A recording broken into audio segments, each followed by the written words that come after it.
আমার ভাই তাফসীর ইবনে কাসিরের বর্ণনায় লোকমান পয়গম্বর ইথিওপিয়ার লোক ছিলেন, আফ্রিকা মহাদেশের লোক ছিলেন। তিনি অনেক কালো বর্ণের লোক ছিলেন। তার ঠোঁটটা অনেক মোটা ছিল, নাকটা চ্যাপ্টা ছিল। তিনি খুব কালো বর্ণের লোক ছিলেন। তিনি খুব শর্ট লোক ছিলেন, একেবারে বেটে লোক। তার শরীরটা খসখসে ছিল। এমন একটা লোক যার মনে করেন ঠোঁটটা অনেক মোটা, নাকটা চ্যাপ্টা, মানুষটা অনেক ছোট, বেটে বেটে কালো বর্ণের লোক। এমন একটা লোককে আপনি কি সুন্দর মানুষ বলবেন নাকি? এমন একটা মানুষকে সুন্দর মানুষ বলবেন?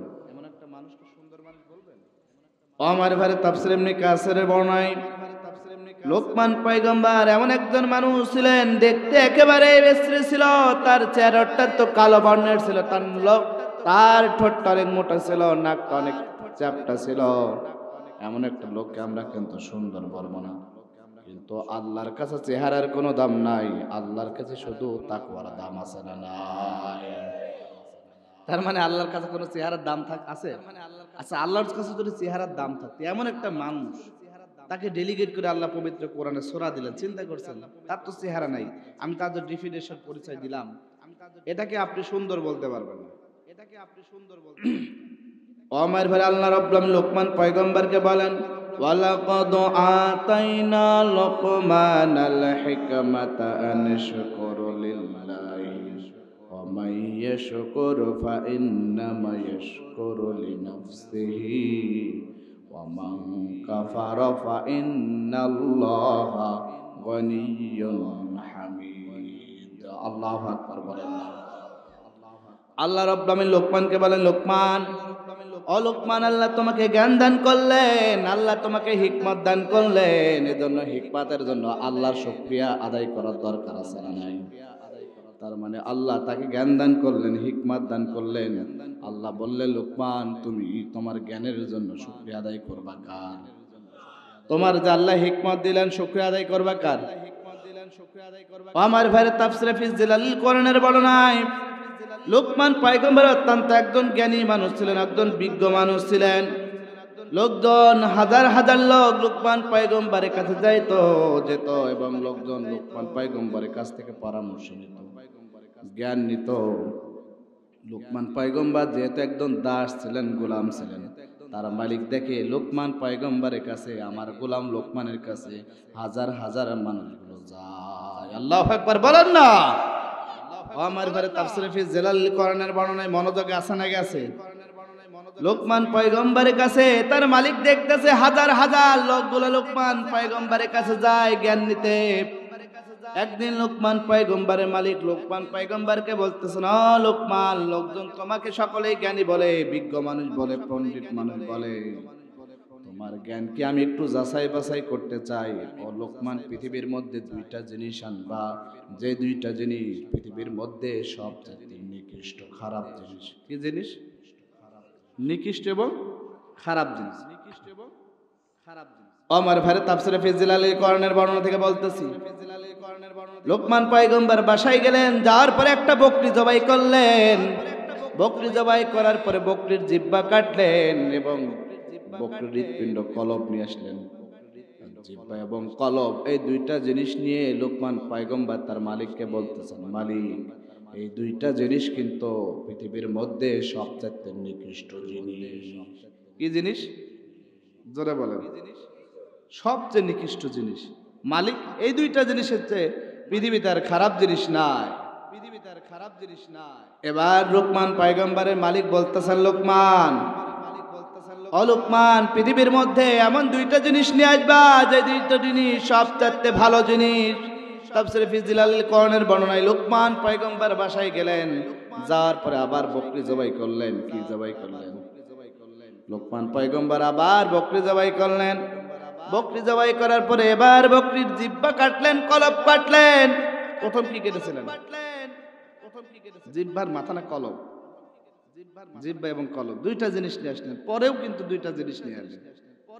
নেয়ার পরে এবার লোকমান পয়গম্বরের মালিক বলতেছেন, মা হাযা ইয়া লোকমান, মা হাযা ইয়া লুকমান, ও লুকমান, পৃথিবীর মধ্যে সবচাইতে দুইটা নিকৃষ্ট জিনিস নিয়ে আসতে বললাম। ও লুকমান, তুমি হৃৎপিণ্ড এবং কলব নিয়ে আসলে, আবার তোমার দুইটা ভালো জিনিস নিয়ে আসতে বললাম, তুমি আবার জিহ্বা এবং কলম নিয়ে আসলে। মা হাযা ইয়া লুকমান, আমি তো কিছুই তো বুঝলাম না লুকমান। আমার ভাই তাফসীরে ফি জিলালিল কোরআনের বর্ণনায় লোকমান পয়গম্বর তার মালিককে বলতেছেন, ও মালিক, এই জিহ্বা এবং কলব দুনিয়ার মধ্যে সবচেয়ে মানুষ খারাপ ভাবে ব্যবহার করে। ও মালিক, এই জিহ্বা দ্বারা মানুষ মিথ্যা কথা বলে। ও মালিক, এই জিহ্বা দ্বারা মানুষ অশ্লীল কথা বলে। ও মালিক, এই জিহ্বা দ্বারা মানুষ আল্লাহর আবার জিকির করে, আছে না নাই? ও মালিক, এই জিহ্বা দ্বারা ভালো কথা বলে। ও মালিক, এই কলব দ্বারা মানুষ খারাপ চিন্তা করে, খারাপ উদ্দেশ্য বাস্তবায়ন করে। ও মালিক, এই কলব দ্বারা আল্লাহর জিকির করে, আবার এই কলবের মধ্যে কিন্তু ভালো পরিকল্পনা করে। এই কথা বলে ঠিক কিনা? তার মানে এই জন্য লোকমান পয়গম্বর বলতেছেন, ও মালিক, এই দুইটা জিনিস যেমন আপনি ব্যবহার করবেন তেমনটা হবে। আবার যদি ভালো ব্যবহার করেন ভালো জায়গায় যাবি, আবার খারাপ ব্যবহার করলে খারাপ জায়গায় যাবে। আসুন, তার আমরা পরিচয় জানলাম। তাকে ডেলিগেট করে আল্লাহ পবিত্র কোরআনে সূরা নাজিল করলেন। কেন নাজিল করলেন জানার দরকার আছে না? কেন নাজিল করলেন? প্রিয় ভাইরা, আমাদের অনেক সময় বলেন, হুজুর আপনারা বাবা মার একটু ওয়াজ করেন না। অনেক জায়গায় বলেন বাবা মার একটু হক সম্পর্কে বলেন, বাবা মার প্রতি ইহসান সম্পর্কে বলেন। হ্যাঁ, আমরা বাবা মার ওয়াজ অনেক করেছি, তবে আমরা মনে করি এখন সন্তান কিভাবে লালন পালন করবেন এর ওয়াজও দরকার আছে না নাই? আপনি সন্তান কিভাবে গড়ে তুলবেন এই ওয়াজও দরকার আছে। আপনার সন্তান এখন ছোট, আপনি যদি সন্তানকে যেমন বানাবেন তেমন হবে। আপনি সামনে যদি কিছু কাদা মাটি দেওয়া হয়, আপনারা যদি বলা হয় একটা আপনি এরকম খুঁটি বানান, পারবেন না? পারবেন না? আপনি যদি বলা হয় এই কাদা মাটি দিয়ে একটা হাড়ি বানান, পারবেন কিনা? কিন্তু ওটা একটু শুকিয়ে যায়, আপনি পারবেন? পারবেন না। তার মানে আপনার সন্তান কাদা মাটি, আপনি যেমন ব্যবহার করবেন তেমন হবে। কথা বলেন ঠিক কিনা? প্রিয় ভাইরা, আসল লোকমান পয়গম্বর তার সন্তানকে কিছু উপদেশ দিয়েছিলেন। তাফসীরে ফি জিলালিল কোরআনের বর্ণনায়, তাফসীর ইবনে কাসিরের বর্ণনায়, তাফসীর তাবারির বর্ণনায়, আমি তিনটা তাফসীর থেকে দেখলাম লোকমান পয়গম্বর তার সন্তানকে 10টি উপদেশ দিয়েছিলেন। কয়টা? জোরে বলেন। সকলে কয়টা? হাত বের করেন, সকলে বের করেন। কয়টা দেখান? 10টা। শেষে আমি আপনাদের ধরবো, মনে থাকবে তো? এই 10টা উপদেশ কি কি উপদেশ আমি শেষে আপনাদের ধরবো ইনশাআল্লাহ। প্রিয় ভাইরা, আসুন, লোকমান পয়গম্বর তার সন্তানকে একদম কাছে ডাকলেন। যেমন আমাদের সন্তানকে যদি আমরা ভালোবাসি, আমরা অনেক সময় আমাদের সন্তানকে বলি, ও আমার সোনা, মধু, জাদু, বাবা, এই শব্দ ইউজ করি না? বলে আব্বা, এই শব্দগুলো ইউজ করি। তো লোকমান পয়গম্বর তার সন্তানকে মহাব্বত করে ভালোবেসে কাছে ডাকলেন। ডাকার পরে বলতেছে, আব্বা একটু কাছে আসো। আল্লাহু আকবার বলেন না? আব্বা একটু কাছে আসো, তোমাকে কিছু উপদেশ দেব। এই উপদেশগুলা 10টা উপদেশ তার সন্তানকে দিলেন। আল্লাহ খুব পছন্দ করলেন এই 10টা উপদেশ। এজন্য পবিত্র কোরআনে কিয়ামত পর্যন্ত আল্লাহ কোট করে দিলেন, যাতে পিতা মাতা এই কোরআনিক প্রেসক্রিপশন নিয়ে তার সন্তান গড়ে তুলতে পারে। আল্লাহু আকবার বলেন। আমার ভাইরা, তাফসীর ফি জিলালিল কোরআনের বর্ণনায় লোকমান পয়গম্বর তার সন্তানকে একদিন মহাব্বত করে ডাকলেন, কাছে ডাকলেন, খুব কাছে ডাকলেন। বলেন, আব্বা একটু কাছে আসো। মহাব্বত করে আব্বা একটু কাছে আসো না। ডাকলেন, ডাকার পরে খুব নরম সুরে বলতেছে। আল্লাহর কোরআন থেকে বলতেছে, আল্লাহ বলেন, ওয়া ইয ক্বালা লুকমানু লিবনিহি ওয়া হুয়া ইয়া'যুহু ইয়া বুনাইয়া লা তুশরিক বিল্লাহি ইন্নাশ শিরকা লাযুলমুন আযীম। আল্লাহু আকবার বলেন না? লোকমান পয়গম্বর তার সন্তানকে খুব মহাব্বত করে ডাকলেন, মহাব্বত করে বলতেছেন, ইয়া বুনাইয়া, আমার সন্তান, লা তুশরিক বিল্লাহ, আল্লাহর সঙ্গে কারো শিরক করা যাবে। লোকমান পয়গম্বর তার সন্তানকে বলতেছেন, আমার সন্তান, ইয়া বুনাইয়া, আমার সন্তান, লা তুশরিক বিল্লাহ, খবরদার ওই আল্লাহর সঙ্গে কারোর শিরক করবি না। আল্লাহর সঙ্গে খবরদার কারোর শিরক করবি না। লোকমান পয়গম্বরের সন্তান তার আব্বারে বলতেছেন, লোকমান পয়গম্বরকে বলতেছেন, আব্বাজান, ও আব্বাজান শিরক কি? ও আব্বাজান শিরক কি? লোকমান পয়গম্বর বলতেছেন, আমার সন্তান, শিরক হচ্ছে আল্লাহর অস্তিত্ব অস্বীকার করা, আল্লাহর সমকক্ষ কারণে বানানো। খবরদার খবরদার, আল্লাহর অস্তিত্ব স্বীকার করা যাবে না।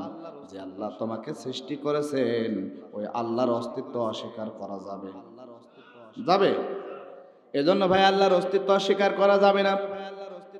আপনার সৃষ্টিকর্তা আছে, আপনি কেমন বিশ্বাস করবেন, কেমন করে বুঝবেন? ওই আপনি আকাশের দিকে তাকান, জমিনের দিকে তাকান, পাহাড়ের দিকে তাকান, জঙ্গলের দিকে তাকান, সৃষ্টিকর্তার পরিচয় পাবেন কিনা? পাবেন কিনা? আল্লাহ রাব্বুল আমিন বলেন, আল্লাযীনা ইয়াযকুরুনাল্লাহা কিয়ামান ওয়া কুউদান ওয়া আলা জুনুবিহিম ওয়া ইয়াতাফাক্কারুনা ফি খালকিস সামাওয়াতি ওয়াল আরদ। চিৎকার দিয়ে বলেন আল্লাহু আকবার। আল্লাহ রাব্বুল আমিন বলেন, গোলাম ওয়া ইয়াতাফাক্কারুনা ফি খালকিস সামাওয়াতি ওয়াল আরদ। আল্লাহ বললেন, গোলাম আসমান জমিন যিনি সৃষ্টি করলেন, আসমান জমিন পাহাড় পর্বত এই সম্পর্কে যদি তুমি একটু দেখো না কেন, দেখলেই তুমি বুঝতে পারবা এর একজন স্রষ্টা আছে, আছে না নাই? আল্লাহ রাব্বুল আমিন বলেন, তাফসীর তাবারীর বর্ণনা আল্লাহ বলেন, আলাম নাজআল লাহু আইনাইন ওয়া লিসানান ওয়া শাফাতাইন ওয়া হাদাইনাহু নাজদাইন। আল্লাহ বলেন, গোলাম তোমার চোখ দিলাম, তোমার বিবেক দিলাম, বুদ্ধি দিলাম, তুমি চোখ দেখি ওই পাহাড় পর্বত দেখো না, তুমি কি নদী নালা দেখো না? এমনি এমনি সৃষ্টি হয়ে গেছে নাকি? হয়েছে নাকি? এর একজন স্রষ্টা আছে না নাই? এজন্য এর একজন স্রষ্টা আছে, এজন্য সৃষ্টিকর্তারে বিশ্বাস করার দরকার আছে না নাই? আমার ভাই আমি একটা এক্সাম্পল দিব। আমরা যে ইমামকে ফলো করি, ইমামে আজম আবু হানিফা রাহমাতুল্লাহ, তার সময় একজন নাস্তিক ছিল, আল্লাহ বলতে কিছু মানতো না। কি মানতো না? জোরে বলেন। আল্লাহ বলতে কিছু মানতো না। ওই নাস্তিক বলতো আল্লাহ বলতে কিছু নাই, নাউজুবিল্লাহ বলেন না। ওই নাস্তিক বলতো আল্লাহ বলতে কিছু নাই। এবার মুসলমানরা বলে, ও নাস্তিক, আল্লাহ একজন আছে, তিনি আমাদের সৃষ্টিকর্তা, আল্লাহু আকবার বলেন না। এবার নাস্তিক বলতেছেন, ও মুসলমানরা, তোমার আল্লাহ আছে, তোমাদের সৃষ্টিকর্তা আছে, তোমরা কি আল্লাহর প্রমাণ দিতে পারবা? এখন আমাদের কোন বিষয়ের যদি মাসলা মাসাইল যদি দরকার হয়, আমরা কোথায় চলে যাই? কোরআন। আপনি কোরআন পড়তে পারেন? যান কার কাছে? হুজুরের কাছে যান না? বলে, হুজুর আমার এই সমস্যা হয়েছে, হুজুর এই সমস্যার সমাধান দেন। চলে যান কিনা? তার মানে আমরা হুজুরের কাছে চলে যাই, হুজুরের কাছে সমাধান। এবার নাস্তিক বলল, মুসলমানরা তোমরা কি আল্লাহর পরিচয় দিতে পারবা? এবার মুসলমানরা বলল, ও নাস্তিক শোনো, আমরা না দিতে পারলো আমাদের ইমাম আজম আবু হানিফা রাহমাতুল্লাহ দিয়ে দিবেন, আল্লাহু আকবার বলেন না। এবার নাস্তিক বলল, ঠিক আছে ঠিক আছে, তাহলে তোমাদের ইমামকে ডাকো, আমি প্রমাণ দেব আল্লাহ বলতে কিছু নাই, আর তোমাদের ইমাম সাহেব প্রমাণ দিবে আল্লাহর পরিচয়, আল্লাহর অস্তিত্ব আছে, তিনি কিন্তু প্রমাণ দিয়ে দিবেন। এবার মুসলমানরা ইমাম সাহেবের কাছে গেল, ইমামে আজম আবু হানিফা রাহমাতুল্লাহর কাছে। যাওয়ার পরে বলতেছেন, ও হুজুর, আমাদের ইমাম সাহেব একজন নাস্তিক, আল্লাহ বলতে কিছু মানেন না। তিনি বলেন আল্লাহ বলতে কিছু নাই। ও নাস্তিক, ওই নাস্তিক বলে আল্লাহ বলতে কিছু নাই। হুজুর আপনি কি আল্লাহর পরিচয় দিতে পারবেন? এবার ইমাম আজম আবু হানিফা বলতেছেন, অবশ্যই অবশ্যই আমি পারবো, আল্লাহু আকবার বলেন না। এবার ইমাম আজম বললেন, ঠিক আছে, তার সঙ্গে আমি বিতর্ক করব, তর্ক বিতর্ক করব, আমি আল্লাহর প্রমাণ দেব। এবার লোকজন একটা দিন ধার্য করলো, একটা সময় নির্ধারণ করলো। এদিকে সময় মতো নাস্তিক চলে আসলো, হাজার হাজার লোক ওই প্যান্ডেলে ময়দানে চলে গেল। এবার ইমামে আজম আবু হানিফা রাহমাতুল্লাহ ইচ্ছাকৃতভাবে 2 ঘন্টা লেট করলেন। কয় ঘন্টা? জোরে বলেন, আরো জোরে। জোর হলো না। ইমামে আজম আবু হানিফা রাহমাতুল্লাহ 2 ঘন্টা ইচ্ছাকৃতভাবে লেট করলেন। লেট করার পরে ইমাম আজম আবু হানিফা গেলেন, যার পরে বলতেছেন, ইমাম তুমি তো নিজেই পাগল হয়ে গেছো, যার সময় সম্পর্কে জ্ঞান নাই সে কেমন করে আমার সঙ্গে, নাস্তিক বলতেছেন, সে কেমন করে আমার সঙ্গে তর্ক বিতর্ক করবে, সে কেমন করে আল্লাহর পরিচয় দিবে? তুমি তো নিজে সময় জ্ঞানী বোঝো না। কয় ঘন্টা লেট করেছো? তুমি 2 ঘন্টা লেট করে আসলে, তুমি কি আল্লাহর পরিচয় দিবা?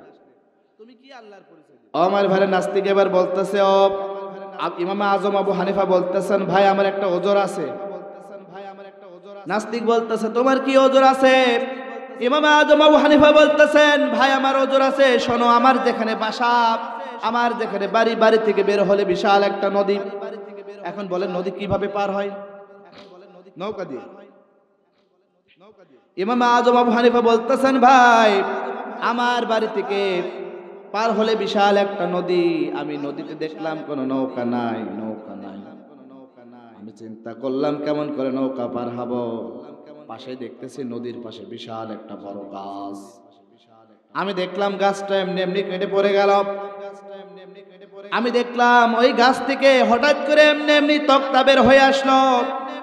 ওই গাছ থেকে তক্তা বের হওয়ার পরে এমনি এমনি নৌকা হয়ে গেল।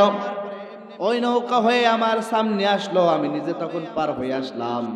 ইমাম আজম আবু হানিফা বলতেছেন, ভাই এই যে এমনি এমনি গাছ কেটে পড়ে গেল, এমনি এমনি তক্তা বের হয়ে আসলো, এমনি এমনি নৌকা তৈরি হয়ে গেল, এর জন্য কিন্তু 2 ঘন্টা সময় লেগেছে। কি জোরে কথা বলছেন? এর জন্য 2 ঘন্টা সময় লাগছে। কয় ঘন্টা? জোরে বলেন। ইমাম আজম আবু হানিফা বলতেছেন এর জন্য 2 ঘন্টা সময় লেগেছে। ও নাস্তিক, এর জন্য আমার 2 ঘন্টা লেট হয়েছে। এবার নাস্তিক বলতেছে, মুসলমানরা দেখো তোমাদের ইমাম খাইছে, দেখো পাগল হয়ে গেছে। এমনি এমনি কোনোদিন গাছ কেটে পড়ে যায়? বলেন বলেন, এমনি এমনি কি গাছ কেটে পড়ে যায়? এমনি এমনি কি গাছ থেকে তক্তা বের হয়? এমনি এমনি কি নৌকা তৈরি হয়ে যায়? তার মানে এবার নাস্তিক বলতেছে, ইমাম সাহেব, ইমাম আজম আবু হানিফা, এমনি এমনি কিন্তু গাছ কেটে পড়ে যায় না, এমনি এমনি কিন্তু তক্তা বের হয় না, এমনি এমনি কিন্তু নৌকা তৈরি হয় না। এবার ইমাম আজম আবু হানিফা বলতেছেন, এই যে আসল জায়গা আসো। আল্লাহু আকবার বলেন না। ইমাম আজম আবু হানিফা বলতেছেন, ভাই এই যে আসল জায়গা আসো। এমনি এমনি যদি একটা গাছ কেটে না পড়ে যায়, এমনি এমনি যদি একটা গাছ থেকে তক্তা বের না হয়ে যায়, এমনি এমনি যদি একটা নৌকা না হয়ে যায়, তাহলে বিশাল আসমান জমিন কি এমনি এমনি হয়ে যায়? এমনি এমনি হয়ে যায়। এজন্য আল্লাহ বলেন, আলাম নাজআল লাহু আইনাইন ওয়া লিসানাও ওয়া শাফাতাইন ওয়া হাদাইনাহুম নাজদাইন। আল্লাহু আকবার বলেন না। আল্লাহ বললেন, গোলাম, আল্লাহ তোমার চোখ দিলেন, আল্লাহ তোমার বুদ্ধি দিলেন, ব্রেন দিলেন, একটু গবেষণা করে তুমি দেখো না। ওয়া তাফাক্কারুনা ফি খালকিস সামাওয়াতি ওয়াল আরদ, ওই আসমানের দিকে তাকাও, ওই জমিনের দিকে তাকাও, ওই পাহাড়ের দিকে তাকাও, পর্বতের দিকে তাকাও, ওই সাগর নদীর দিকে তাকাও, বন জঙ্গলের দিকে তাকাও। এমনি এমনি কি সব কিছু সৃষ্টি হয়ে গেছে? এর একজন স্রষ্টা আছে না নাই? তিনি কে? জোরে বলেন, তিনি কে? আরো জোরে। জোরে হলো না, আর জোরে বলো। তার মানে এমনি এমনি কোনো কিছু সৃষ্টি হয় না। সৃষ্টি করছেন কি? এজন্য আল্লাহর অস্তিত্ব প্রমাণ আছে না নাই? জোরে বলেন, আছে না নাই? আমার ভাই, আমি একটু এক্সাম্পল দেব, লক্ষ্য করে শুনবেন। তাফসীরে ফি জিলালিল কোরআনের বর্ণনায় মনোযোগ আছে না গেছে? থাকবেন তো, শুনে যাবেন। তাফসীরে ফি জিলালিল কোরআনের বর্ণনায় ইব্রাহিম পয়গম্বর, এমন একটা সময় ছিল তখন লোকজন দেখতে, ইব্রাহিম পয়গম্বর দেখতেন কিছু লোক গাছ পূজা করে, কিছু লোক গরু পূজা করে, কিছু লোক পাহাড় পূজা করে, আবার ওই গাছ পূজা করে, গাছগুলো কেটে আবার আকার লাকড়ি বানায়। কিছু মানুষ গরু পূজা করে, ওই গরু জবাই করে গরুর গোশত খায়, আবার ওই গরুর চামড়া দিয়ে জুতা বানায়, আছে না না? ইব্রাহিম পয়গম্বর ভাবলেন, কি রে, এরা আবার রব হতে পারে কেমন করে? এরা আবার রব হতে পারে কেমন করে? যারা নিজেরাই যাকে কেটে একেবারে খড়ি বানায় দেয়, এবার রব হয় কেমন করে? তিনি খুব মানসিক টেনশনে ভুগতেছেন। আসল রব কে? রবের তিনি সন্ধান করতেছিলেন, সৃষ্টিকর্তাকে, সৃষ্টিকর্তার সন্ধান করতেছিলেন। এবার তিনি একদিন আকাশের দিকে তাকালেন। কথা কি বোঝা যায়? আল্লাহর কোরআন থেকে আমি বলতেছি, একটাও বাইরে কথা বলি। আমার ভাই, আল্লাহর কোরআন থেকে বলতেছি। ইব্রাহিম পয়গম্বর একদিন আকাশের দিকে তাকায়, তাকানোর পরে সুন্দর সুন্দর কিছু ঝলমলে তারা দেখতে পেলেন। আল্লাহর কোরআন থেকে বলতেছি, ফালাম্মা জান্না আলাইহিল লাইলু রাআ কাওকাবান ক্বালা হাযা রাব্বি ফালাম্মা আফলা ক্বালা লা উহিব্বুল আফিলিন। চিৎকার দিয়ে বলেন আল্লাহু আকবার। তাফসীরে ফি জিলালিল কোরআনের বর্ণনায় ইব্রাহিম পয়গম্বর তখন বললেন, ফালাম্মা জান্না আলাইহিল লাইলু রাআ কাওকাবান ক্বালা হাযা রাব্বি। যখন তিনি আকাশের দিকে তাকালেন, সুন্দর সুন্দর কি দেখতে পেলেন? সুন্দর সুন্দর তারাগুলো দেখতে পায়, তারা দেখতে সুন্দর লাগে না? জল জল করে, ভালো লাগে না দেখতে? আকাশের ওই তারাগুলো, আকাশের ওই তারাগুলো ঝিলিমিলি ঝিলিমিলি জ্বলছে, ডালে ডালে ফুলগুলি সৌরভে দুলছে, রাসূল এসেছে, হাবিব এসেছে, রাসূল এসেছে, হাবিব এসেছে। সবাই আকাশের ওই তারাগুলো, আকাশের ওই তারাগুলো ঝিলিমিলি ঝিলিমিলি জ্বলছে, ডালে ডালে ফুলগুলি সৌরভে দুলছে, জোরে জোরে, রাসূল এসেছে, হাবিব এসেছে, রাসূল এসেছে, হাবিব এসেছে। আল্লাহু আকবার বলেন না। জনাব আল সিফাত, তোরা আম্মু তোমাকে ডাকছে, খুঁজছে, মেন গেটে আসো। আচ্ছা আল সিফাত কে? তুমি মেন গেটে আসো, তোমার আম্মু খুঁজতেছে। আমার ভাইরে যে কথা বলতেছিলাম, মনোযোগ আছে না গেছে? আছে তো? আছে, কার কার হাত তুলে দেখান তো। আয় দেখতে, আলহামদুলিল্লাহ, আল্লাহ কবুল করো। হ্যাঁ, ইব্রাহিম পয়গম্বর এবার আকাশের দিকে তাকালেন, কি দেখতে পেলেন? জোরে বলেন। ইব্রাহিম পয়গম্বর আকাশের দিকে তাকালেন, তারা দেখতে পেলেন। তখন তিনি বললেন, ক্বালা হাযা রাব্বী, ওই তারাগুলো আমার রব, ওই তারাগুলো আমার রব। ফালাম্মা আফালা, ওই তারাগুলো কি আর সকালে দেখা যায়? আপনি দেখতে পাবেন? ইব্রাহিম পয়গম্বর দেখলেন, সকালে তারাগুলো দেখতে পেলেন না। তখন তিনি বললেন, ক্বালা, তখন তিনি বললেন, লা উহিব্বুল আফিলিন, ওই তারাগুলো আমার রব হতে পারে না। আল্লাহু আকবার বলেন না। সুতরাং যে অস্তমিত হয়ে যায়, আমি এটা পছন্দ করি না, ওই তারা আমার রব হতে পারে না। তখন তিনি আসল রবকে খুঁজতেছেন, আমার রবটাকে, আমার সৃষ্টিকর্তাটাকে।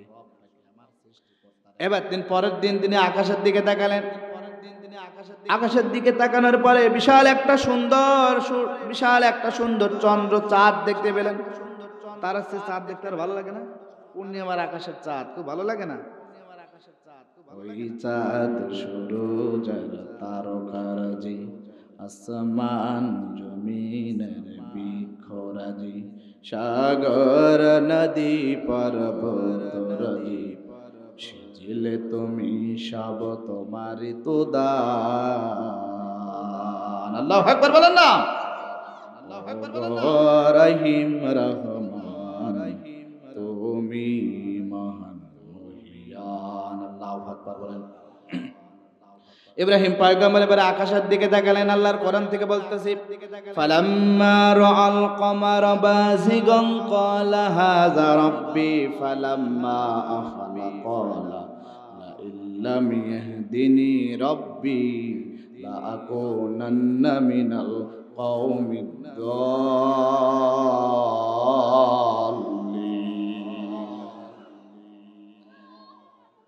এই বাচ্চারা কি কথা বলছো কেন? তো বাস এখানে লোকজন আমার ভাইরে যে কথা বলতেছিলাম, ইব্রাহিম পয়গম্বর এবার আকাশের দিকে তাকালেন। তাকানোর পরে সুন্দর একটা চাঁদ দেখতে পেলেন। আল্লাহু আকবার বলেন না।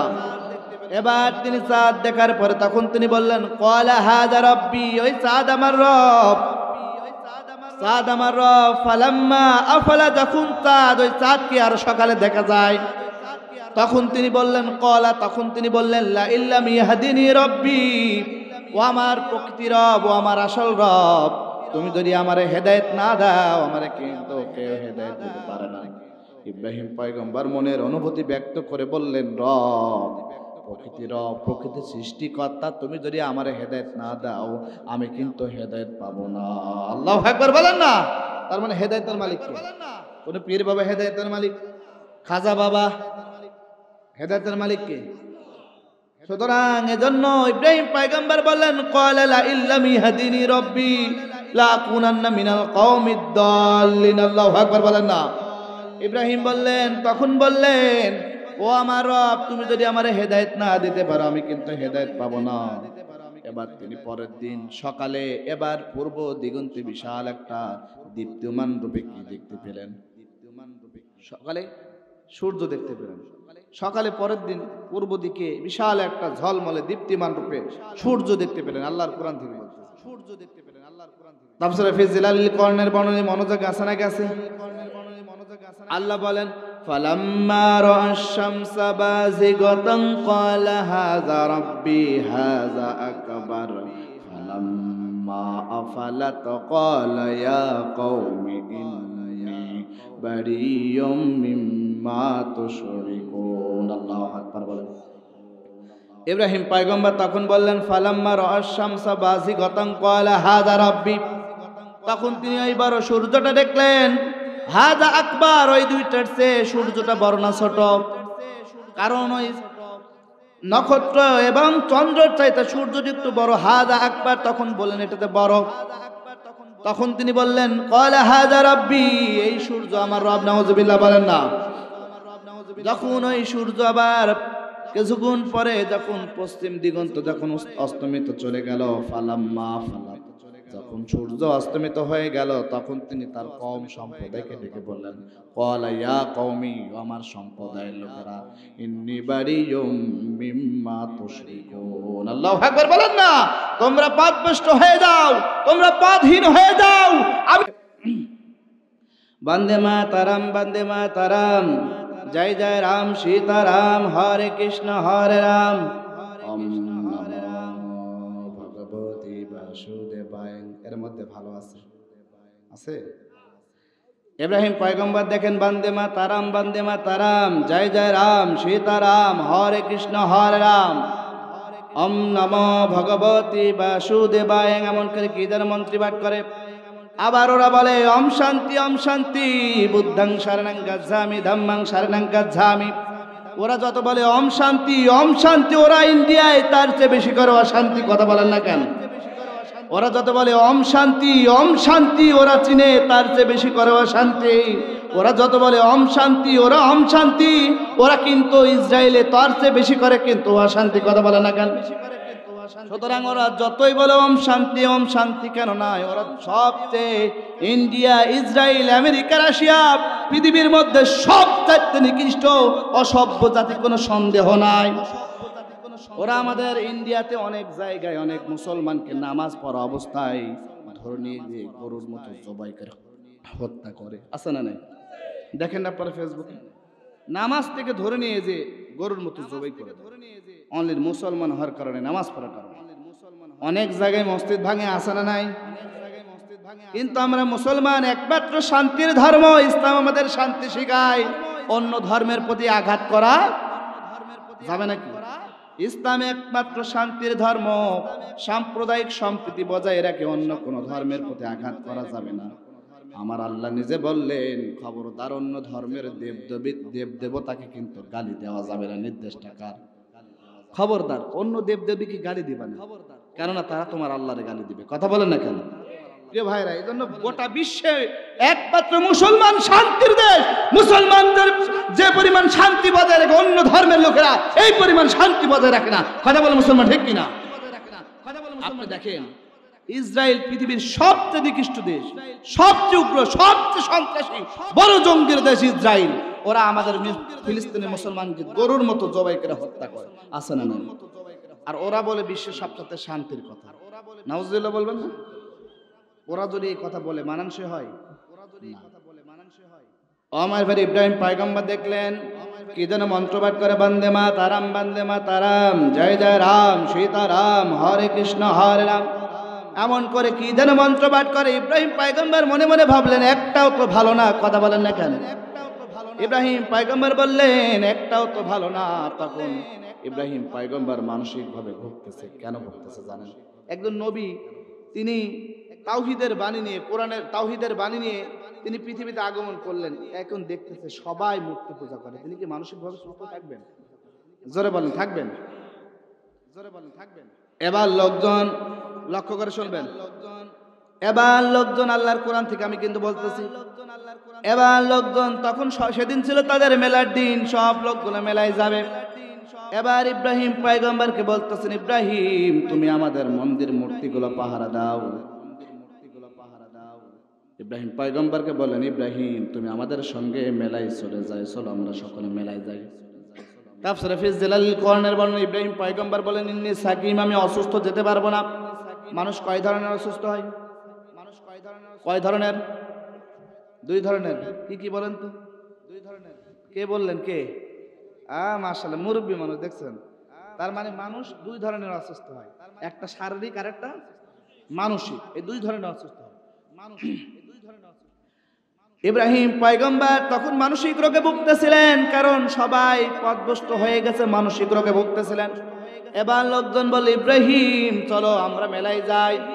ইব্রাহিম পয়গম্বর বললেন, না না না, আমি মেলায় যাব না, আমি অসুস্থ, ইন্নী সাকিম, আমি অসুস্থ, তোমরা যাও। এবার লোকজন বলল, ইব্রাহিম তাহলে তুমি আমাদের মূর্তিগুলো পাহারা দাও। ইব্রাহিম বলল, যা জম্মের পাহারা দেব। এই কথা বলে না কেন?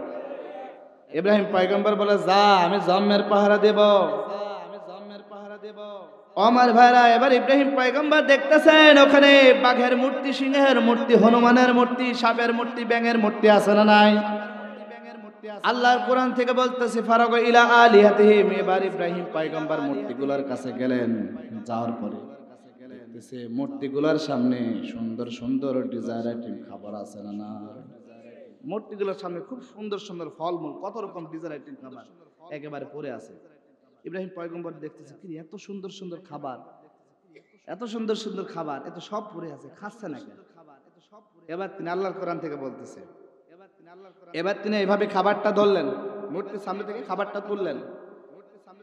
খাবারটা তোলার পরে এবার মূর্তির সামনে ধরলেন। ফাকাল আলা তাকুলুন, আল্লাহর কোরআনে আসছে ফাকাল আলা তাকুলুন। এবার ইব্রাহিম পয়গম্বর বললেন, খা। ও কি খেতে পারবে? খেতে পারবে না। ইব্রাহিম পয়গম্বর বললেন, ফাকাল আলা তাকুলুন, খা। একটাও কি খেতে পারবে? ইব্রাহিম পয়গম্বর বলে, কি রে, খায় না কেন? খাচ্ছে না কেন? ব্যাপার, খায় না কেন? এবার তিনি বললেন, না না। এবার তখন বললেন, মা লাকুম লা তানতিকুন, হয় খাবি নাই, কথা বল। এখন বলেন, ও খেতে পারবে না, কথা বলতে পারবে? কোনোটাই পারবে না। এবার ইব্রাহিম বললেন, ভাই খা দে, কথা বল। একটাও কথা বলে না, একটাও খায় না। ইব্রাহিম পয়গম্বর খুব রাগান্বিত হয়ে গেলেন, খুব শরীরে রাগান্বিত হয়ে গেলেন। কিরে, খাস না? এত সুন্দর সুন্দর খাবার ছেলে বেলে দিলে একেবারে সব সাবার করে দেবে, দেবে না? এত সুন্দর সুন্দর খাবার এরম বলতেছে, ভাই তুই খা না। ফাকাল আলা তাকুলুন, খা। একটাও খায় না। মা লাকুম লা তানতিকুন, হয় একটা খাবি না, কথা বলবি। ও খায়ও না, কথাই বলে না, খুব রাগান্বিত হয়ে গেল। তখন খালি একটা ঘুষি দিল, ঘুষি দেওয়ার সঙ্গে মুখটা শেষ, একটা মুখ শেষ। এবার একটা ঘুষি দিলেন, মুখ শেষ।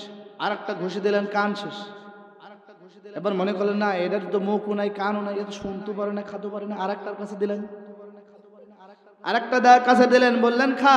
নাই কথা, একটাও খায় না, কথা বলে না। সবগুলো মারা শুরু করলেন, সবগুলো ভাঙতে ভাঙতে শেষ। এবার তিনি একটু শরীরে একটু কষ্ট বোধ করলেন। এবার বললেন, না এইভাবে মারলে হবে না। মন্দিরের মধ্যে একটা কোরাল ছিল, ওই কোরাল নিয়ে সব মূর্তিগুলো একেবারে কুপা সামচক করে দিলেন, একেবারে সব শেষ। শেষ করার পরে এবার যে কোরাল ছিল হাতে, ওই কোরালটা নিয়ে বিশাল বড় মূর্তি ওর কাছে নিয়ে যায়, ওইটা এবার রাখলেন, ওর কাঁধে রাখলেন। আল্লাহর কোরআন থেকে বলতেছে, এবার তিনি ওইটা কাঁধে রাখলেন। এবার কোরালটা কাঁধে রাখলেন। এবার লোকজন আসলো, আসার পরে দেখতেছে তাদের দেবতার একটার হাত নাই, পা নাই, চোখ নাই, মুখ নাই, মাথা নাই, অনলি দেহ পড়ে আছে। 5 আগস্টের পরে 6 আগস্ট আমাদের কুষ্টিয়ার একটা মূর্তি ছিল, বিশাল বড় মূর্তি ছিল না? আমি 6 আগস্ট দেখছি বেচারার একটা পা মজমপুর গেটে পড়ে আছে। আমি আবার থাকি হরিপুর ব্রিজের উপরে, তা আমি দেখতেছি গড়াই নদী পার হতে দেখছি ব্রিজের নিচে হাত করে আছে। ঘুরে এসে দেখছি মাথাটা খুঁজি, দেখছি মাথা নাই, কিছু আল্লাহ ভালো জানে। বেচারার দেহটা শুধু ধর, একবার ধরটা বেরিয়ে আছে, হাতও নাই। হাত আপনার গড়াই নদীতে, পা মজমপুর গেটে, মাথার খুঁজে পাওয়া যায় না, কোথায় গেছে? বাসের তলে। ও আমার ভাইয়ের যে কথা বলতেছিলাম, মনোযোগ আছে তো? ইব্রাহিম পয়গম্বর এবার ওই কুড়ালটা ধরলেন, ধরার পরে ওই বড় মূর্তির কাঁধে রাখলেন। এবার লোকজন সব চলে আসলো, আসার পরে দেখতেছে সব হাত নাই, পা নাই, কিচ্ছু নাই, সব ভেঙে একেবারে চুরমার। এবার লোকজন ইব্রাহিম পয়গম্বরকে বলতেছেন, ইব্রাহিম তুই ভাঙছিস। তুই ভাঙলি কেন ইব্রাহিম? তুই ভাঙছিস? ইব্রাহিম পয়গম্বর বলতেছেন, আমি ভাঙি নাই। লোকজন বলে, ইব্রাহিম তাহলে কে ভেঙেছে? ইব্রাহিম পয়গম্বর বলতে, ভাই আমি কিছু জানি না, সব জানে তোদের এই বড় রাম বাবু। কথা বলে নাকি? বলে আমি কিছু জানি না, সব জানে তোদের এই বড় রাম বাবু, ওরা জিজ্ঞাসা কর।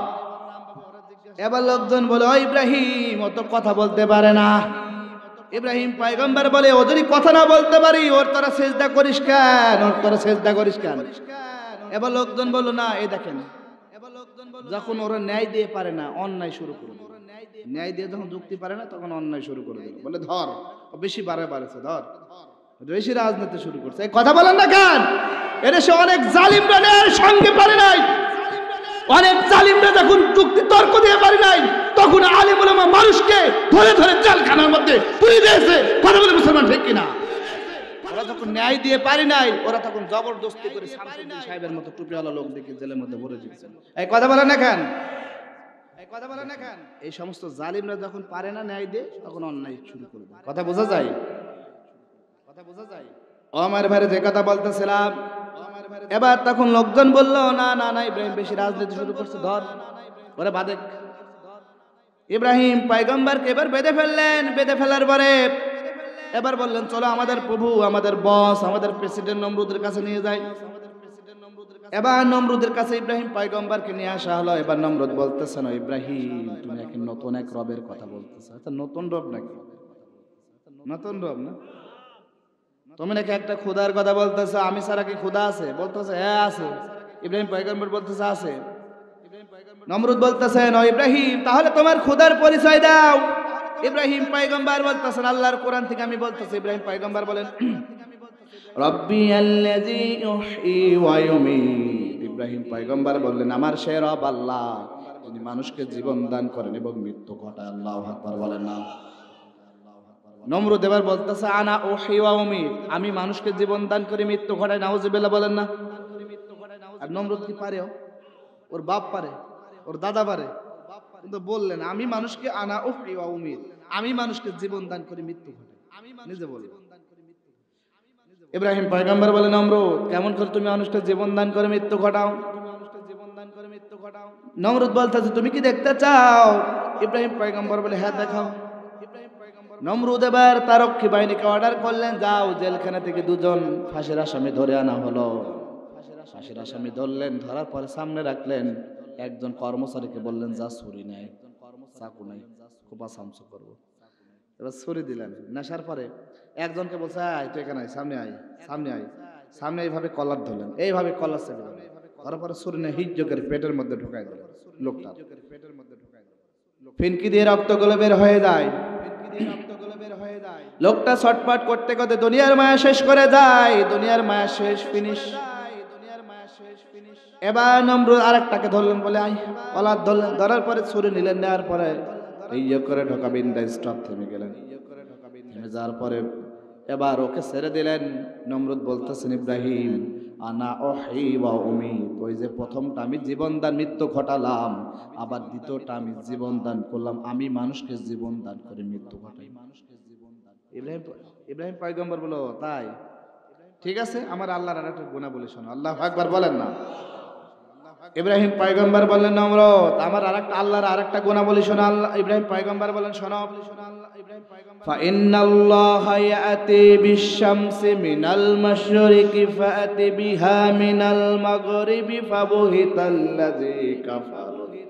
ইব্রাহিম পয়গম্বর বলতেছেন নমরুদ আমার সে রব আল্লাহ যিনি সূর্যকে পূর্ব দিগন্ত উদিত করে এবং পশ্চিম দিগন্ত অস্তমিত করে। ও নমরুদ তুমি যদি খোদা হও, রব হও, ও নমরুদ এই সূর্যকে পূর্ব দিকে নয় পশ্চিম দিকে উদিত করাও। এবার বলেন নমরুদের ক্ষমতা আছে, ওর দাদার আছে, ওর বাপের আছে, ওর 14 গোষ্ঠীর আছে। এ দেখেন এবার তোর পারবে না, পারবে নাকি?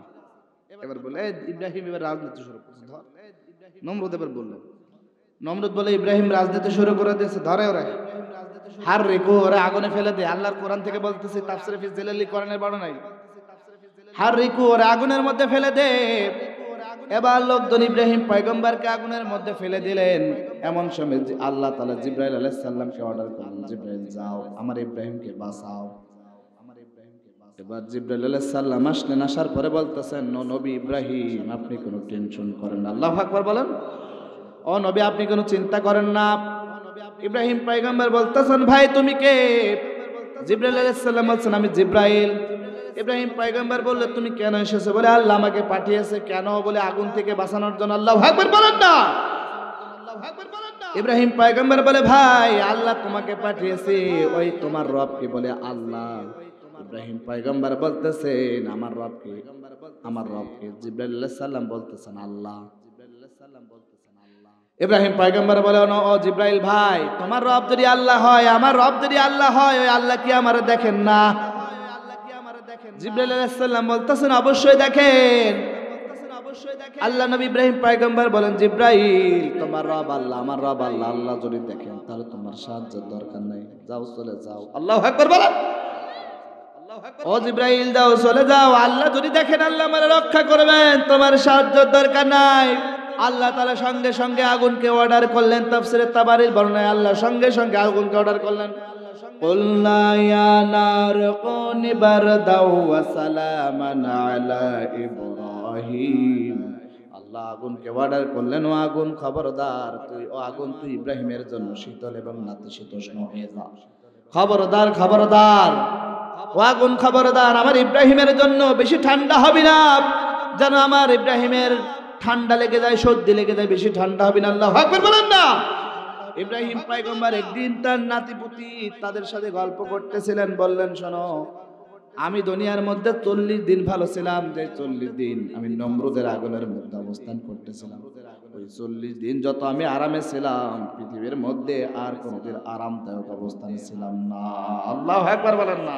লিল্লাহি তাকবীর। হাত উঁচু করে লিল্লাহি তাকবীর, লিল্লাহি তাকবীর। এজন্য লোকমান পয়গম্বর 1 নম্বর উপদেশ দিলেন সন্তানকে, ও আমার সন্তান, ইয়া বুনাইয়া, আমার সন্তান, লা তুশরিক বিল্লাহ, খবরদার, খবরদার, ওই আল্লাহর সঙ্গে কি করা যাবে না। জোরে জোরে জোরে বলেন। 1 নম্বর তুমি আমার সন্তান, উপদেশ দিলেন আমার সন্তান, খবরদার শিরক করবা না। 2 নম্বর উপদেশ দিলেন, সন্তানকে এবার 2 নম্বর উপদেশ দিলেন, ও আমার সন্তান, ওয়াসাইনাল ইনসানা বিওয়ালিদাইহি, আমার সন্তান, ও আমার সন্তান, ওয়াসাইনাল ইনসানা বিওয়ালিদাইহি, আমার সন্তান, আমি তোমার বাবা। এই ঘরের মধ্যে তোমার মা আছে, আমি তোমার বাবা, তোমার মা। ওই বাবা মার সঙ্গে কিন্তু উত্তম ব্যবহার করবে। আল্লাহু আকবার বলেন না। সন্তানকে 2 নম্বর উপদেশ দিলেন, সন্তান, আমি তোমার আব্বা, তোমার মা, ওই বাবা মার সঙ্গে সুন্দর আচরণের দরকার আছে না নাই? আল্লাহর নবী বললেন, কেউ যদি বাবা মার সঙ্গে খারাপ আচরণ করে, আল্লাহর পক্ষ থেকে জাহান্নামের টিকিট কাটা হয়ে যায়। কথা বোঝা যায়? খারাপ আচরণ করা যাবে? আল্লাহ রাব্বুল আলামিন বলেন, ক্বাদা রাব্বুকা আল্লা তা'বুদু ইল্লা ইয়্যাহু ওয়া বিল ওয়ালিদাইনি ইহসানা। আল্লাহ বলেন, ওই বাবা মার সঙ্গে উত্তম ব্যবহার করবা, ইহসান করবা, সদয় হবা। নির্দেশটা কার? জোরে বলেন, নির্দেশটা কার? আল্লাহ বললেন, তাফসীরে তাবারি বলেন, আল্লাহ বলেন, ইম্মা ইয়াবলুগান্না ইনদাকাল কিবারা আহাদুহুমা আও কিলাহুমা ফালা তাকুল লাহুমা উফফিন ওয়ালা তানহারহুমা ওয়া কুল লাহুমা কাওলান কারীমা। আল্লাহু আকবার বলেন না। এজন্য আল্লাহ বলেন, ইম্মা ইয়াবলুগান্না ইনদাকাল কিবারা আহাদুহুমা আও কিলাহুমা ফালা তাকুল লাহুমা উফ, খবরদার, ওই আব্বা আম্মার সঙ্গে উফ পর্যন্ত শব্দ করবি না। নির্দেশটা কার? ফালা ওয়ালা তানহারহুমা, আব্বা আম্মাকে ধমক দিবি না। আকুল লাহুমা কাওলান কারীমা, ওই আব্বা আম্মার সঙ্গে সুন্দর আচরণ করবা। নির্দেশটা কার? সুতরাং ওই আব্বা আম্মার সঙ্গে ভালো আচরণ করা লাগবে। আল্লাহ নবী বললেন, তোমার আল্লাহ নবী বললেন, রিদা রব্বি ফি রিদাল ওয়ালিদাইন। আল্লাহ নবী বললেন, ওই আব্বা আম্মা তোমার জন্য জান্নাত, ওই আব্বা আম্মা তোমার জন্য জাহান্নাম। ওই আব্বা আম্মা তোমার প্রতি নাখুশ হয়ে যায়, ওই আরশের রব তোমার প্রতি নাখুশ হয়ে যায়। কথা বোঝা যায়? তার মানে আব্বা আম্মা নাখুশ হয়ে গেলে রব নাখুশ হয়ে যান কি? ওই আব্বা আম্মা যদি আপনাকে, ওই আব্বা আম্মা যদি আপনার প্রতি কষ্ট পেয়ে থাকে, আপনার মৃত্যুটা কিন্তু হেদায়েত শূন্য মৃত্যু হয়ে যাবে। কথা বোঝা যায়? আমি একটা এক্সাম্পল দেব। আল্লাহ নবীর একজন প্রিয় সাহাবা ছিলেন হযরতে আলকামা রাদিয়াল্লাহু তাআলা আনহু। আলকামা রাদিয়াল্লাহু তাআলা আনহু যখন মৃত্যু সজ্জায় তার জানটা বের হয়ে যায়, আমাদের যখন মানুষ দেখি মৃত্যু অবস্থায় তার খাবি খাই জান বের হয়ে যায়, বোঝা যায় না? বোঝা যায়। আলকামার জানটা বের হয়ে যাবে। এবার অন্যান্য সাহাবারা বলতেছেন, আলকামা তুমি কালিমা পড়ো। আলকামার জবান দিয়ে কালিমা বের হয় না। সাহাবারা বারবার বলে, আলকামা তুমি কালিমা পড়ো। আলকামার জবান দিয়ে কালিমা বের হয় না। সাহাবার টেনশনে পড়ে গেলেন, ব্যাপার কি? আল্লাহর নবীর একজন প্রিয় সাহাবা ছিলেন হযরত আলকামা রাদিয়াল্লাহু তাআলা আনহু, তার জবান দিয়ে কি বের হয় না? জোরে বলেন, জোরে বলেন।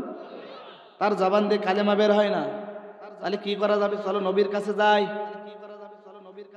এবার সাহাবারা বিশ্ব নবীর কাছে আসলো। আসার পরে বলতেছে, ও নবী, আপনার প্রিয় জলিল কদর সাহাবা আলকামা রাদিয়াল্লাহু তাআলা আনহু তার জবান দিয়ে কালেমা বের হয় না।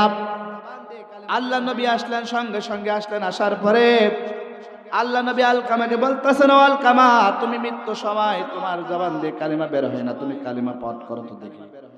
আল্লাহ নবী বললেন, তবু কিন্তু কালিমা বের হয় না। আল্লাহ নবী চিন্তা করলেন, কি রে আমি বলি, তারপরেও আলকামার জবান দিয়ে কালিমা বের হয় না কেন? আল্লাহ নবী সাহাবাদের বলেন, ও সাহাবারা, যাও আলকামার স্ত্রীকে ডাকো। এবার সাহাবারা আলকামার স্ত্রীকে ডাকলেন। ডাকার পরে আল্লাহ নবী বললেন, ও আলকামার স্ত্রী, তোমার স্বামীর জবান দিয়ে কালিমা বের হয় না, তোমার স্বামী কি কোনো নাফরমানিমূলক কাজ করেছে? আলকামার স্ত্রী বলতেছেন, নবী, না না না, নাফরমানিমূলক কাজ করি নাই। তোমার স্বামীর জবান দিয়ে কালিমা বের হয় না। আলকামার স্ত্রী বলতেছেন, ওগো নবী, আমি তো জানি না কেন তার জবান দিয়ে কালিমা বের হয় না। এবার আল্লাহ নবী সাহাবাদেরকে বললেন, ও সাহাবারা, যাও আলকামার মাকে ডাকো। এবার সাহাবারা আলকামার মাকে বলতেছেন, আলকামার মা, নবী তোমাকে ডাকতেছে, চলো যাই। আলকামার মা আসলেন। আসার পরে আল্লাহ নবী বলতেছেন, ও আলকামার মা, তোমার সন্তান কি কোনো নাফরমানিমূলক কাজ করেছে নাকি? আলকামার মা বলতেছেন, নবী, আমার জানা মতে তো নাফরমানিমূলক কাজ করি নাই। আল্লাহ নবী বললেন, তাহলে তোমার সন্তানের জবান দিয়ে কালিমা বের হয় না কেন? আলকামার মা বলে, আমি জানি না। আল্লাহ নবী বলেন, ও আলকামার মা, তোমার সন্তান আলকামা কি তোমার সঙ্গে খারাপ আচরণ করেছে নাকি গো? এই কথা বলতে দেরি আলকামার মা চোখ থেকে দাঁড় দাঁড় করে পানি বের করে বলতেছেন, নবী গো, নবী, আমার হৃদয় বড় কষ্ট, আমার আলকামা আমারে বড় কষ্ট দেয়। নাউজুবিল্লাহ বলেন না। ও নবী, আমার আলকামা আমার সঙ্গে ভালো আচরণ করতো না। ও নবী, আমার আলকামা আমার সঙ্গে ভালো আচরণ করতো না। বইয়ের কথা মতো আমার সঙ্গে উত্তম ব্যবহার করতো না, বরং ধমক দিয়ে কথা বলতো, উগ্র স্বরে কথা বলতো। ও নবী, আমার আলকামা আমার সঙ্গে ভালো ব্যবহার করে নাই গো নবী। আল্লাহ নবী বললেন, আল্লাহ নবী আলকামার মাকে বলতেছেন, ও আলকামার মা, তুমি তোমার সন্তানকে ক্ষমা করে দাও। আলকামার মা বলতেছেন, ওগো নবী, না না, ক্ষমা করতে পারি না। আল্লাহ নবী বললেন, কেন ক্ষমা করতে পারো না? আলকামার মা বলতেছেন, নবী, হৃদয়ে বড় কষ্ট। ও নবী, হৃদয়ে বড় কষ্ট। আল্লাহ নবী সাহাবাদেরকে বলেন, ও সাহাবারা, যাও এখানে একটা আগুন জ্বালাও, ওই আগুনের মধ্যে আলকামাকে ফেলে দাও, দেখি আলকামার মা কেমন করে সহ্য করে। এবার আলকামার মা চিৎকার দিয়ে বলতেছেন, নবী, না না, নবী, না না, নবী, না না, আমার আলকামাকে আগুনের মধ্যে ফেলবেন না। ও নবী, আমার হৃদয়ে বড় কষ্ট গো নবী। ও নবীর হৃদয়ে বড় কষ্ট। তারপরে আমার সন্তান আলকামারে আমি ক্ষমা করে দিলাম। আল্লাহু আকবার বলেন না। আলকামার মা যখন বললেন, নবী, আমি ক্ষমা করে দিলাম, আল্লাহ নবী তখন আসলো আলকামার কাছে। আলকামাকে বললেন, ও আলকামা, তুমি জবান দিয়ে কালেমা বের করো।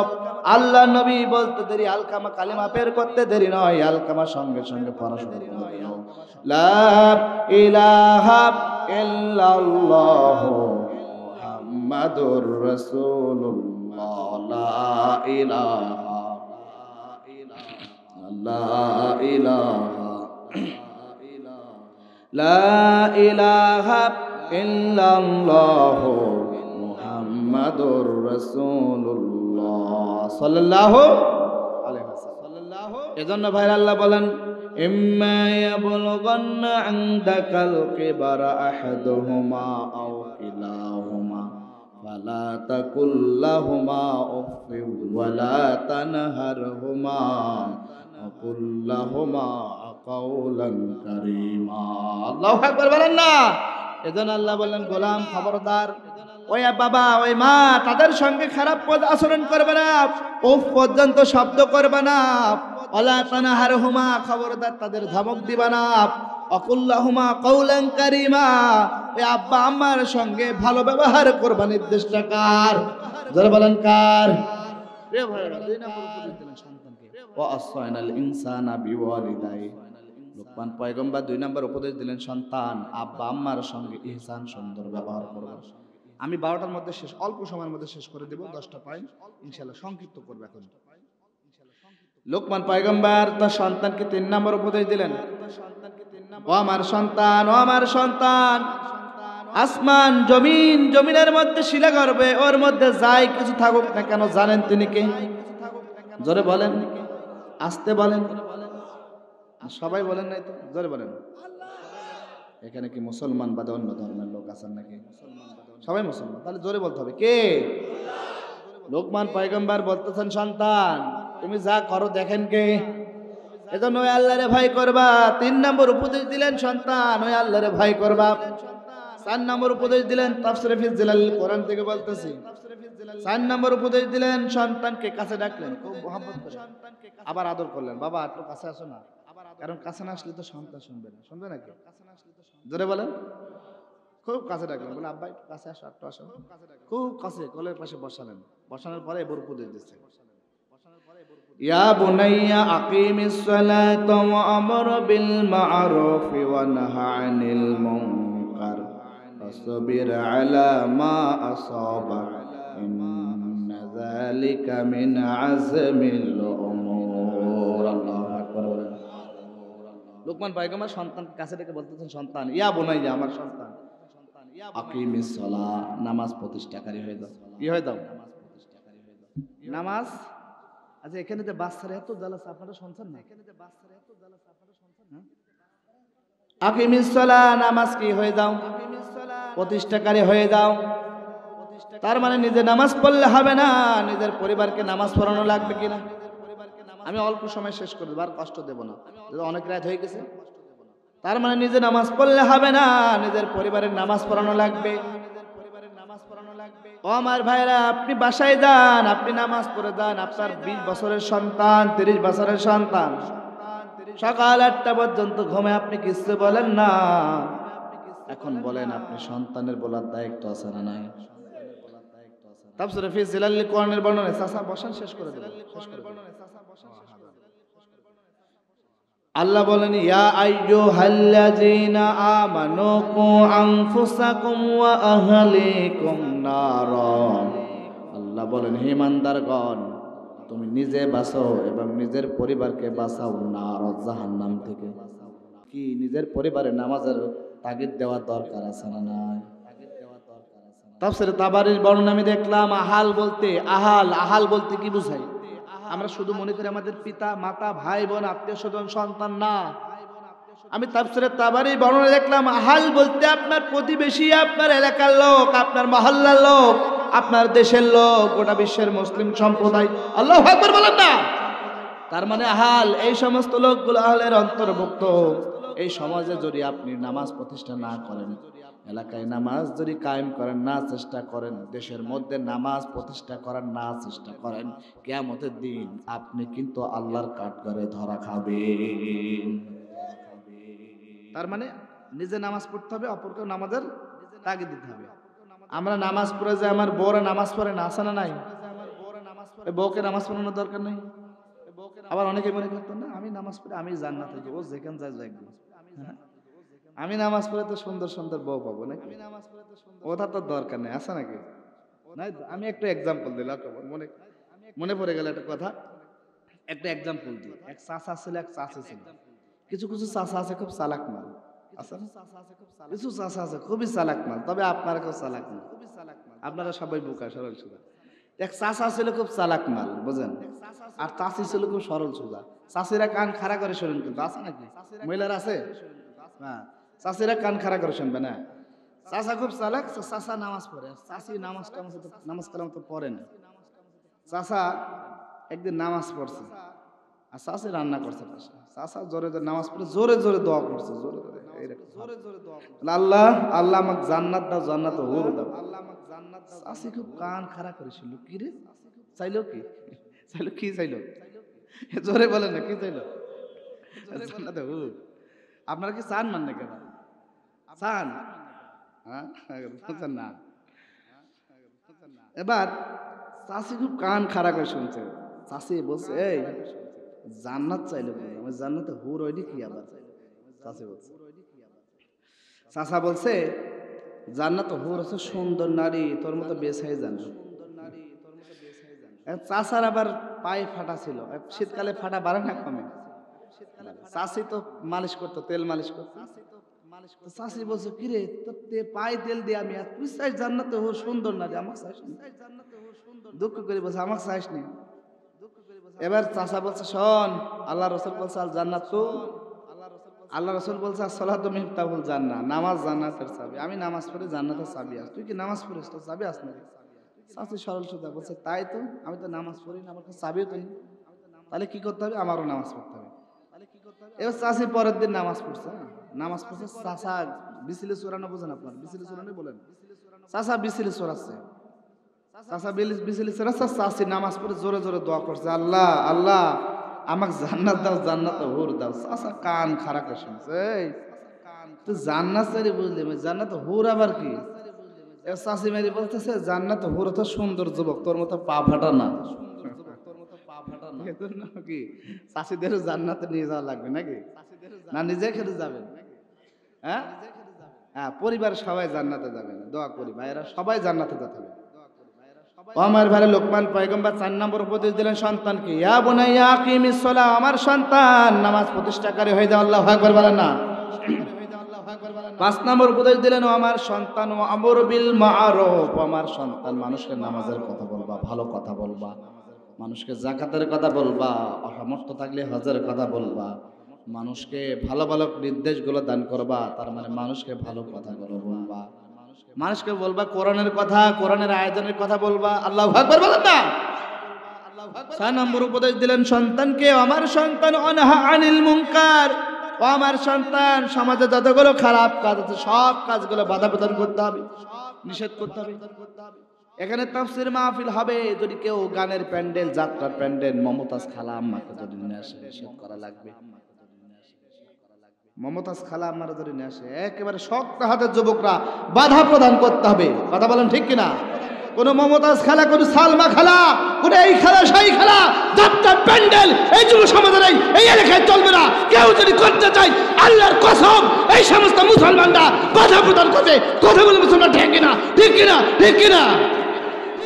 কেউ এখানে যাত্রা প্যান্ডেল আর করতে পারবে না, এই কথা বলেন না কেন? 5 আগস্টের আগে বহুত যাত্রা প্যান্ডেল করেছেন, কোরআনের মাহফিল বন্ধ করে দিয়েছেন। 5 আগস্টের পরে যাত্রা প্যান্ডেল হবে না, কোরআনের মাহফিল হবে, কথা বলে মুসলমান ঠিক কিনা? কথা বলে মুসলমান, শুধু কোরআনের মাহফিল হবে, কোনো যাত্রা প্যান্ডেল থাকবে না, কোনো যাত্রা প্যান্ডেল থাকবে না। লোকমান পয়গম্বর 6 নম্বর উপদেশ দিলেন সন্তান এই যাত্রা প্যান্ডেল, খারাপ কাজ, গান বাজনা সব বন্ধ করতে হবে শক্ত হাতে, কথা বলেন না কেন? এবার লোকমান পয়গম্বর 7 নম্বর উপদেশ দিলেন, আমার সন্তান অসবির আলা মা আসাবাক, আমার সন্তান কি করবা, যখন তুমি মানুষকে ভালো কথা বলবা, কোরআনের কথাগুলো বলবা, নামাজের কথাগুলো যখন তুমি বলবা, যখন তুমি ওই মমতাজ খালার যাত্রা প্যান্ডেল বাধা দিবা, সালমা পার গান বাজনা করতে দিবা না, গান বাজনা করতে ওই নর্দমার কীটটাও কিন্তু সমাজে থাকবে, কথা বলেন না কেন? ওই নর্দমার কীটটা সমাজে থাকবে, যারা গান বাজনা করবে, কোরআনের মাহফিলে বাধা দেবে, কথা বলেন না কেন? লোকমান পয়গম্বর সন্তানকে বলতেছেন, সন্তান ওই নর্দমার কীটটা, ওই কুলাঙ্গাররা, ওই যারা সন্তানরা তোমার বিরুদ্ধে তখন অ্যাকশন নেবে, তোমার বিরুদ্ধে মামলা দিবে, তোমাকে জঙ্গি বলবে, তোমাকে কাঠমুল্লা বলবে, তোমাকে রাজাকার বলবে, তোমাকে যুদ্ধাপরাধী বলবে, এই ট্যাগগুলো দিবে, তোমার বিরুদ্ধে বিভিন্ন রকম ষড়যন্ত্র করবে। অসবির আলা মা আসাবাক, তখন তুমি ধৈর্য ধারণ করবা, তোমাকে জেলের মধ্যে পুরে দিবে, খবরদার হতাশাগ্রস্ত হবা না, নির্দেশ টাকা আল্লাহর নির্দেশ। এই উপদেশটা সন্তানকে দিলে। আসুন এবার 8 নম্বর উপদেশ কি, আল্লাহ কোরআন থেকে বলতেছেন, ولا تصعر خدك للناس ولا تمش في الأرض مرحا। এবার লোকমান পয়গম্বর ৮ নম্বর উপদেশ দিলেন সন্তানকে, ওয়ালা তুসাইর খাদ্দাকা লিন্নাস, ও আমার সন্তান মানুষকে অবজ্ঞা করবা না। একজন ভ্যান চালক সমাজে আছে না নাই? একজন দিন মজুর আছে না নাই? একজন রিক্সা চালক থাকবে, একজন দরিদ্র ব্যক্তি থাকবে, একজন ভিক্ষুক থাকবে। খবরদার খবরদার, ওলা তুসাইর খাদ্দাকা লিন্নাস, ওই মানুষকে অবজ্ঞা করবা না, মানুষকে ছোট করে দেখবা না। ৯ নম্বর উপদেশ দিলেন সন্তানকে, ওয়ালা তামশি ফিল আরদি মারহা। আল্লাহু আকবার বলেন। ৯ নম্বর উপদেশ দিলেন সন্তান, তুমি অহংকার করে জমিনে চলবা না। নির্দেশটা কার? আল্লাহ বললেন, লোকমান পয়গম্বর তো সন্তানকে বলতেছেন, সন্তান ওয়ালা তামশি ফিল আরদি মারহা, খবরদার জমিনে অহংকার করে চলবা না। তাফসীরে ফি জিলাল কোরআনের বর্ণনায় মানুষ ৪ ধরনের অহংকার করে। কয় ধরনের অহংকার করে?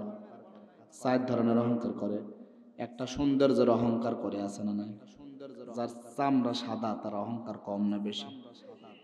যার চামড়া সাদা ওদের কি অহংকার, ওর পার জমিনে থাকে না। এই কথা বলে না কেন?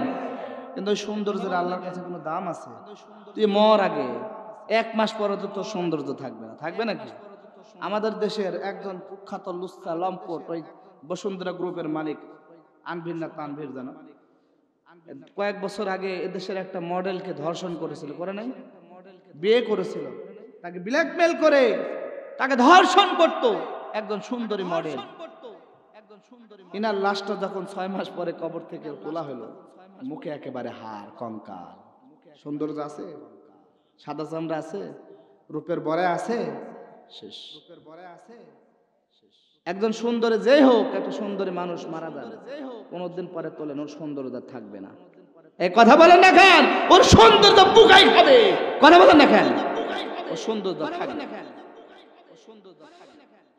১ নম্বর তার সৌন্দর্যের অহংকার করে। ২ নম্বর মানুষ অর্থ সম্পদের অহংকার করে, আছে না নাই? ৩ নম্বর মানুষ শক্তির অহংকার করে, তার শক্তি যদি বেশি হয়, একজন সাধারণ মানুষ দুর্বল মানুষকে কিল ঘুষি মারতে দেরি করে না। ৪ নম্বর মানুষ অহংকার করে বংশ মর্যাদার, তার বংশ যদি ৫০০ লোক থাকে, ২০০ লোক আলাদেরকে আর তোয়াক্কা করে না, মানুষ মনে করে না। এজন্য লোকমান পয়গম্বর সন্তানকে বলেন, সন্তান খবরদার অহংকার করবা না। সর্বশেষ ১০ নম্বর উপদেশ দিলেন সন্তানকে। সন্তানকে বলতেছেন, আমার সন্তান শোনো, অকসিদ ফি মাশাইকা ওয়াগদুদ মিন সাউতিক ইন্না আনকারাল আসওয়াতি লাসাউতুল হামির। আল্লাহু আকবার বলেন। এবার ১০ নম্বর উপদেশ দিলেন, আমার সন্তান তুমি মানুষের সঙ্গে যখন কথা বলবা, বিনয়ের সঙ্গে কথা বলবা, চলাফেরা যখন করবা, বিনয়ের সঙ্গে চলাফেরা করবা। খবরদার খবরদার, উগ্রভাবে চলবা না, উগ্রভাবে কথা বলবা না, বিনয়ের সাথে কথা বলবা। মানুষের সঙ্গে তুমি অহংকার করবা না, কথার মাধ্যমে মানুষকে কষ্ট দেবা না। এই 10টা উপদেশ লোকমান পয়গম্বর তার সন্তানকে দিলেন। ও আমার ভাইরা, আল্লাহি আল্লাহর কোরআন নিয়ে বলতেছি, 10টা উপদেশ আপনার সন্তান ছোট্ট অবস্থায় যদি থাকে, তাকে যদি 10টা উপদেশ কোরআন থেকে নিয়ে এই উপদেশগুলো দেন, তাহলে ওই সন্তান, আপনার ছেলে আপনার মেয়ে, আপনাকে ঘাড় ধাক্কা দিয়ে বাড়ি থেকে বের করে দিবে না। এই জোরে বলেন না কেন? আমরা উপদেশগুলো তো দেই না। আমরা এত অন্যায় করে আমাদের সন্তানকে উপদেশগুলো দেই না। আপনি সন্তানকে উপদেশ দেন, আপনি এখন অভিযোগ করতেছেন, হুজুর আমার ছেলে দেখে না, মেয়ে দেখে না। তোর দেখবি কেমন? তুই তো সন্তানকে ওইভাবে মানুষই করিস না। তো সন্তানকে আপনি বানাইস, তুই ডিপ জল বানাইস, মিশা শব্দ করে বানাইস, তো কি হবে? আল্লাহর ওলি হবে নাকি? হ্যাঁ, এজন্য সন্তানকে, যাদের সন্তান ছোট আছে, যাদের বড় হয়ে গেছে কিছু করার নাই, যারা সন্তান আছে আব্বা আমার সঙ্গে ভালো ব্যবহার করবেন না। আর যাদের সন্তান ছোট আছেন, তাদেরকে এই ইসলামের পথে, ইসলামের এই নসিহতগুলো করার চেষ্টা করবেন। দেখবেন আপনার সন্তান অমানুষ হবে না। এই কথা বলেন না কেন? দেখবেন আপনার সন্তান ধর্ষণকারী হবে না, আপনার সন্তান ইফতিজার হবে না, আপনার সন্তান মাদক সেবা করবে না, আপনার সন্তান অন্যায়ভাবে মানুষ হত্যা করবে না। কথা বলে মুসলমান ঠিক কিনা? এই যে কত কুলাঙ্গারা গুলি করে মানুষকে মানুষ মনে করে হত্যা করে, আছে না? এই যে 5 আগস্টের আগে এই দিন যারা হত্যা করলে, দেশের মানুষ তরুণ সমাজ, ছাত্র জনতার উপর যারা নির্বিচারে গুলি করে একজন মানুষ হত্যা করে, যারা নির্বিচারে হত্যা করে, ওরা কুলাঙ্গার ছাড়া আর কিছু হতে পারে না। ওরা ভালো সন্তান না। ক্ষমতার জন্য, চেয়ারের জন্য, টাকার জন্য, চাকরির জন্য মানুষ হত্যা করতে হবে নাকি? আরে ওই হত্যা করেছিসটা কিয়ামতের দিন তুই উঠিস, আগে বুঝবি তখন কি। একটা মানুষের জীবনের দাম নেই, আপনার কাছে আপনার জীবনের দাম নেই, অন্যের কাছে অন্যের জীবনের দাম নেই। তাহলে ওকে মারতে হচ্ছে কেন? কেমন করে রাখছে বলেন, কেমন লাগছে? ও খুব মজা লাগতো অন্য মারতে। নিজের আগে ওই একজনের সন্তান গুলি করতে হত্যা করেছে না কত? এদেশের কত কুলাঙ্গার পুলিশরা, এদেশের কত কুলাঙ্গার পুলিশরা অন্যের সন্তানকে গুলি করে হত্যা করেছি। তোর সন্তান যদি তোর সামনে মরে পড়ে থাকবে, সেদিন তুই জ্বালা বুঝবি এর যন্ত্রণা কি। কত কুলাঙ্গারা মানুষ হত্যা করেছে। প্রিয় ভাইরা, আল্লাহ তাআলা আমাদের সঠিক বুঝ দান করুন। আমি যে উপদেশ দিলাম, আমি যে কোরআন থেকে কথা বললাম, লোকমান পয়গম্বর তার সন্তানকে কয়টা উপদেশ দিল? জোরে বলেন, মনোযোগ ছিল তো আপনাদের? আমি একটু স্মরণ করে দিই। 1 নম্বর উপদেশ দিলেন সন্তানকে, বললেন সন্তান লা তুশরিক বিল্লাহ, খবরদার শিরক করবা না। 2 নম্বর বললেন সন্তান পিতামাতার সঙ্গে ভালো আচরণ করবা। 3 নম্বর বললো আল্লাহরে ভয় করবা, জমিনে আসমান জমিনে যাই কিছু আছে দেখেন কে। 4 নম্বর কি? নামাজ প্রতিষ্ঠাকারী হয়ে যাও। সমাজে নামাজ, পরিবারে নামাজ। মাশাআল্লাহ, আদেশ দিতে হবে। মাশাআল্লাহ। তারপর তখন ধৈর্য ধারণ করতে হবে। মাশাআল্লাহ।